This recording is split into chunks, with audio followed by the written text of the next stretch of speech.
ま離陸いたします。シートベルトをもう一度お確かめください。Dear passengers, we are now ready for takeoff. The second stop of our trip around Japan was Okinawa, a place that has very little to do with the image we have of Japan in our heads and has become my new favorite place. This is the second episode of a series where I'm showing you everything about our second trip to Japan. And in this video I wanna tell you about our first days in Okinawa and also tell you a little bit about how we organized it and some information that I would have liked to know before going there. As I said, after a couple of days in Osaka, we flew to Okinawa, the southernmost region of Japan. And no, it's not this island, that's Fukuoka. I also thought that that was the southernmost region of Japan, but Okinawa is a little bit more to the south. A bit more. That's it, that's Okinawa. This region consists of many small islands, which goes from south of Fukuoka all the way to almost Taiwan. And it is home to some things that we consider Japanese now, like for example, karate. That's why in the Karate Kid, Mr. Miyagi came from Okinawa. The history of Okinawa is greatly influenced by Japanese culture, but also by many other Asian cultures. Okinawa used to be an independent kingdom, the Kingdom of Ryukyu, which lived a golden age when it started trading with China and Japan. After many years, Japan invaded the kingdom, and since then, Okinawa is another region of Japan. During the Second World War, they were a very relevant and strategic spot for Japan, and even after the war, they continued to be.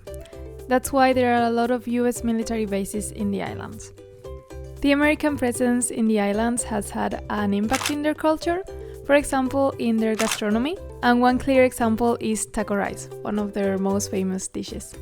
But these islands are famous because of their rich culture and impressive coral reefs. If you'd like to travel to any of these islands, but you don't know how to start planning, we have a consultancy service and we could help you with that.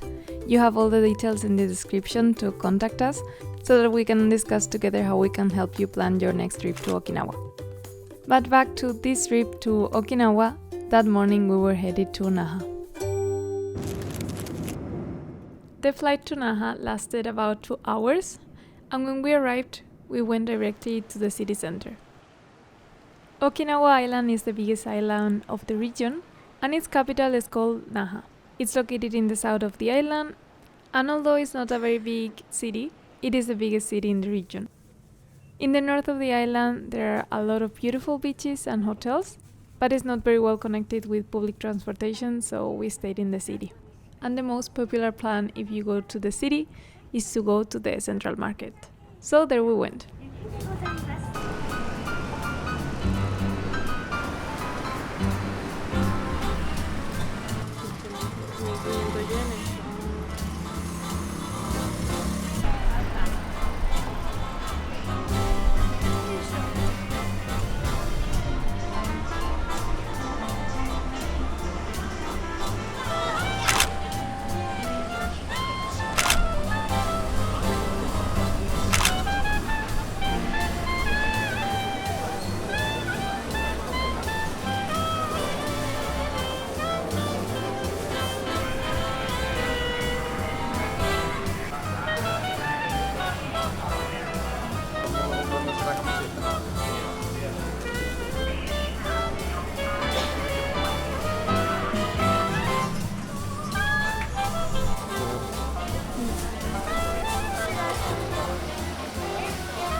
We were shopping for souvenirs for a little, and then we moved on to the food. And the first thing that caught our eye was the spam, which is very popular in Okinawa. If you're American, you probably know it, but it's something we had never tried in Europe, so that was our first stop.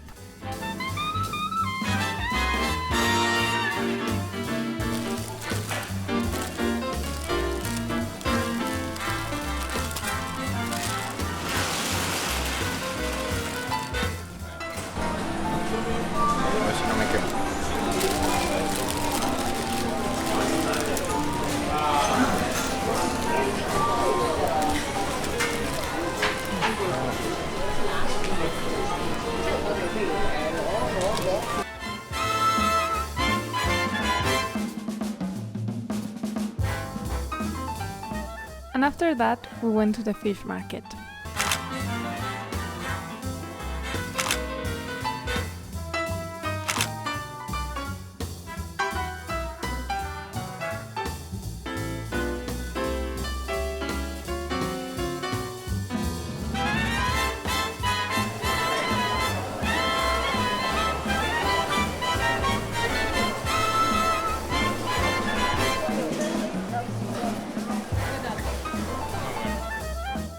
After the sashimi, we continued the tour with another very typical Okinawan dish, the Japanese curry.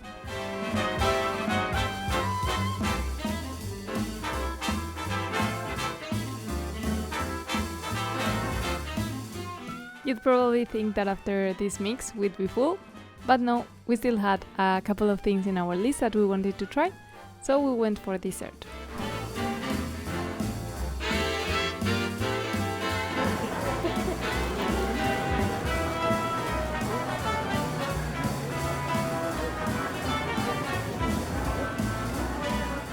And after trying every single thing in the food market, we went to the bay because all this plan of going to the food market in Naha was only a way to kill time before the boat to our final destination. And what is our final destination, you may ask? I'll show you on the map. As I told you, we flew to Naha in the island of Okinawa, but in this region there are many islands, and they can all be divided into 5 main groups of islands. The southernmost islands are called the Kerama Islands, and these are closer to Taiwan and the Philippines than to the rest of Japan, and you can tell by the color of the water and the ecosystems there. For most of the people, going to Okinawa means going to these islands, so probably most of the videos you'll see on Instagram and YouTube were shot there. The most popular island here is Ishigaki, which has an international airport and it's pretty well connected by plane. From there you can travel to all the other islands, although some of them are pretty small, and although they have amazing nature, there's not that many people living there. Whatever your plan is, I'm sure you'll find the perfect accommodation in Ishigaki, since it has a very wide offer, from 5-star resorts by the beach to smaller eco-hotels. Moreover, they are the perfect spot for snorkeling, and if you're lucky, you'll be able to swim with stingrays and even sharks. I really want to visit these islands, but not this time because this is not where we were going. Another great place where we also didn't go are the Miyako Islands. These are northeast from Yaeyama, but very close. If you'd like to go to a resort, these are your islands. They have the largest number of resorts in all Okinawa, but if you'd like to go scuba or snorkeling, this is also the perfect destination for you, because these islands have the largest coral reef in all Okinawa. The biggest island is called Miyako Island, and it has an airport. And surrounding this island there are a lot of smaller islands that are connected by bridges, so if you want to visit more than one island, you can do it easily with a car. Extra point for Miyako. If we go northeast, we are back in Okinawa's main island, where we spent that morning and tried every single thing in the market. But besides Naha, the capital, in the north of the island there's a lot to see. There are no big cities, but a lot of nature, so it's a perfect place to go to the beach and on hikes, but also to enjoy in a nice hotel. West of Okinawa is Kume, a small island famous for its white sand beaches and a paradise for scuba and snorkeling. There, if you're lucky, you can see stingrays and turtles. And in between Kume and Okinawa are the Kerama Islands, our final destination. I don't remember when I found out about these islands, but in that moment I decided that we had to go there, even though they are much smaller, not that famous and not that well connected, since they don't have an airport and the only way to get in is with a ferry from Okinawa main island. There are 4 islands, Aka, Geruma, Tamami and Tokashiki, and they are all really small. If you want to go to a very nice hotel or a resort, these are not your islands because there are not that many hotels. Actually, in half of them there are no hotels at all. But they are a paradise and a great place to snorkel. And the upside of it being so difficult to get to is that there are not as many tourists as on the other islands of Okinawa. As I said, it is not the easiest place to get to, since you can only arrive by taking a ferry from Okinawa, and there are only a few ferries a day.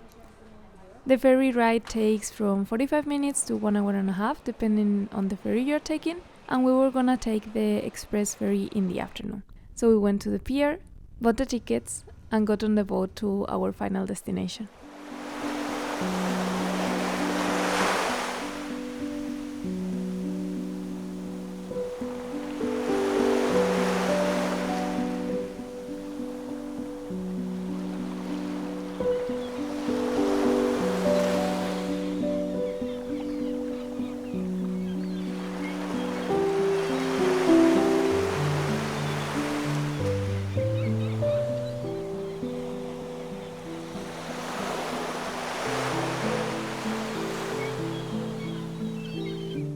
The views from the ferry were amazing, especially since we took it during golden hour. But when they say it is an express ferry, they don't lie. I almost fell off of it a couple of times. And when we arrived to the pier, there was a car waiting for us to pick us up and drive us to the hotel.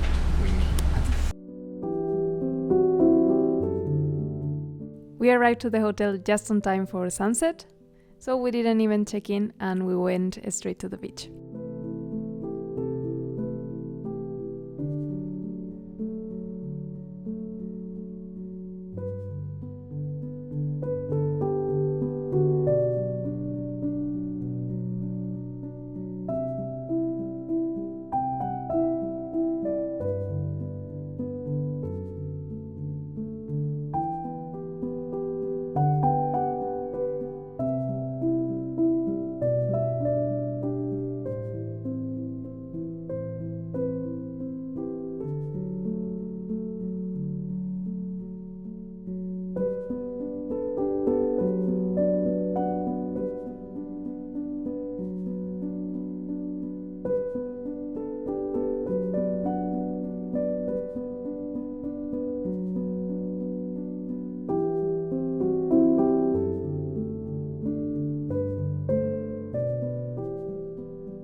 And after sunset, we went to check in, grabbed something for dinner, and then went to bed to wake up early the following morning.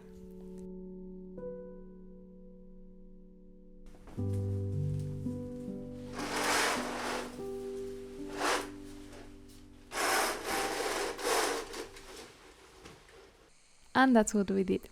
The following morning, we woke up very early, since we wanted to see turtles, and it was more likely for them to come closer to the hotel during the morning. And before going in the water, we had a brilliant idea, and we thought we should fly the drone to try to find some turtles from the sky. And as you can imagine, we didn't see any turtles, but we did see something, a giant snake in the water.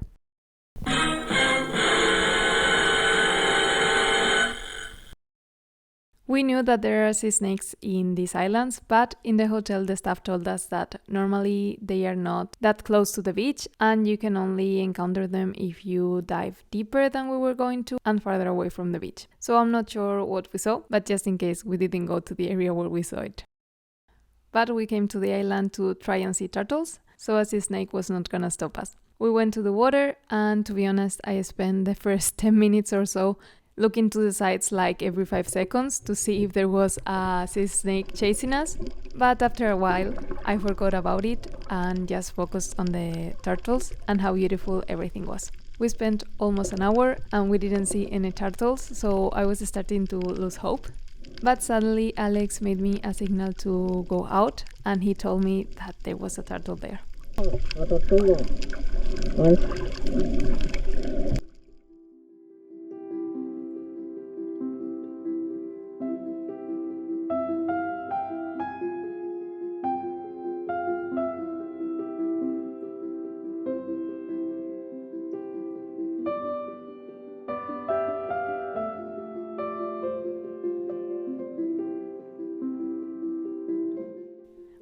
We spent some minutes watching her and trying not to move too much or do anything that could scare her. But after a while she got tired of that area and of us and swam away. We didn't follow her because that can be stressful for them and just kept swimming around. We saw some fishes that came a little bit too close to us, especially to Alex. And later in the hotel we found out that those fishes bite you if you get into their territory.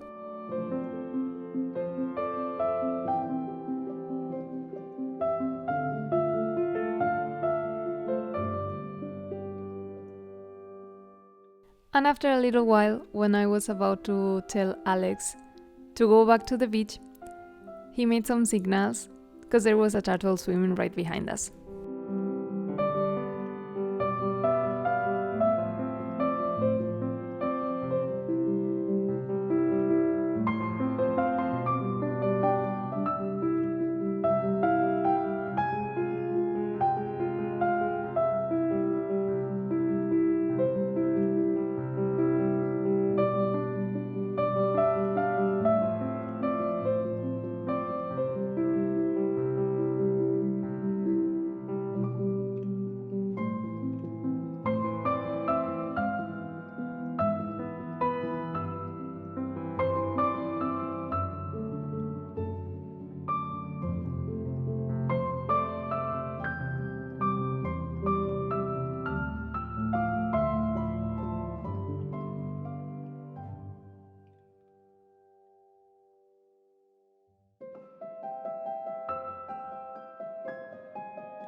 When our little friend decided that it was time to go, we also decided that it was time to call it a day and go back to the beach.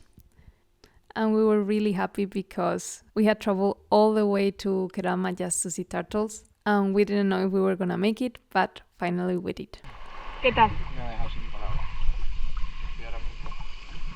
And to be honest, we only saw them because Alex could spot them.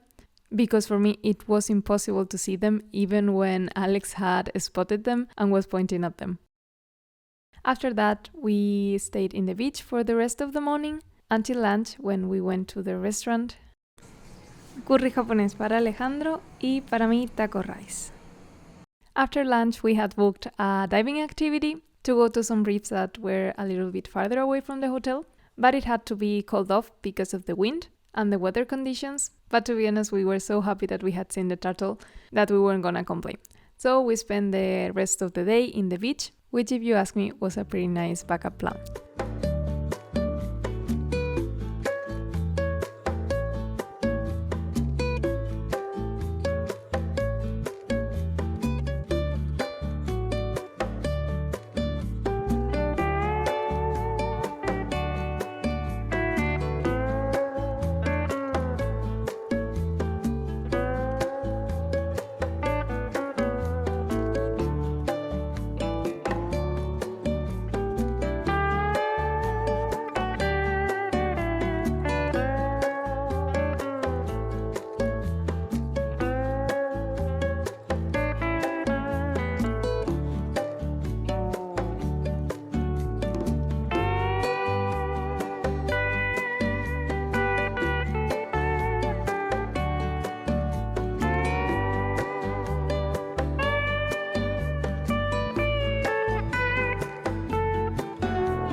And that's it for our 2 first days in Kerama and for today's video. And in the next one I will show you, but we'll still had 3 days left in Kerama, and in the next vlog I will tell you everything about it. I hope you liked this video. If so, please don't forget to like and subscribe, and I hope to see you in the next video back in Kerama. Bye!